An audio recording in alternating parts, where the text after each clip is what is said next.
పెద్దగంటు శ్రీ లింగమంతుల స్వామివారి జాతర అయితే అంగరంగ వైభవంగా జరుగుతుంది. మూడో రోజు ఉత్సవం అయితే కొనసాగుతుంది. పెద్ద తెల్లవారుజాము నుంచి కూడా పెద్ద సంఖ్యలో భక్తులు అయితే తరలివస్తున్నారు. స్వామివారి దర్శనానికి అయితే అధికారులు కూడా పూర్తి స్థాయిలో ఏర్పాట్లు చేశారు. దానికి తగినట్లు కూడా పెద్ద సంఖ్యలోనే తెల్లవారుజాము నుంచి భక్తులు కూడా తరలివస్తున్నారు. స్వామివారికి అదేవిధంగా చౌడమ్మ తల్లి వారికి కూడా బోనాలు మొక్కులు చెల్లించుకోవడానికి అయితే భక్తులు తరలివస్తున్న పరిస్థితి ఉంది.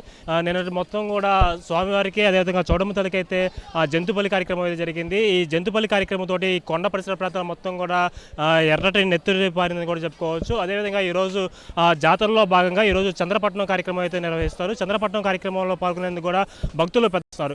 నిన్న ఉదయం ప్రారంభమైనటువంటి జాతర రేపు 20వ తారీఖున అయితే ముగిస్తుంది. 5 రోజుల పాటు జరిగే ఉత్సవానికి అయితే లక్షలాది మంది భక్తులు తరలివస్తారని చెప్పుకోవచ్చు. ఆదివారం ఒక్కరోజే 1,00,000 మంది భక్తులు తరలిరాక నిన్న సోమవారం ఒక్కరోజే సుమారు 3 లక్షల నుంచి 4 లక్షల మంది భక్తులు కూడా ఈ జాతరకు వచ్చినట్లు ఇక్కడ ఆలయ అధికారులు కూడా చెప్తున్నారు. అదేవిధంగా నిన్న ప్రధాన ఘట్టమైనటువంటి దేవరపేట అదేవిధంగా జాగిలాల పోయేట కార్యక్రమంలో కూడా భక్తులు పెద్ద సంఖ్యలో పాల్గొని లింగమంతుల స్వామి వారికి అదేవిధంగా చౌడమ్మ తల్లికి అయితే భక్తులు అయితే మొక్కులు చెల్లించుకున్నారు. అదేవిధంగా ఈరోజు చంద్రపట్నం కార్యక్రమం ఉంటుంది. ఈరోజు పలువురు ప్రముఖులు కూడా స్వామివారిని దర్శించుకునే అవకాశం ఉంది. ముఖ్యంగా చూసుకుంటే ఇటు ఎమ్మెల్సీ కవిత అదేవిధంగా మాజీ మంత్రి తలసాని శ్రీనివాస్ యాదవ్ అదేవిధంగా మాజీ మంత్రి జగదీష్ రెడ్డి కూడా ఈరోజు కాసేపట్లో స్వామివారిని కూడా దర్శించుకుంటారు.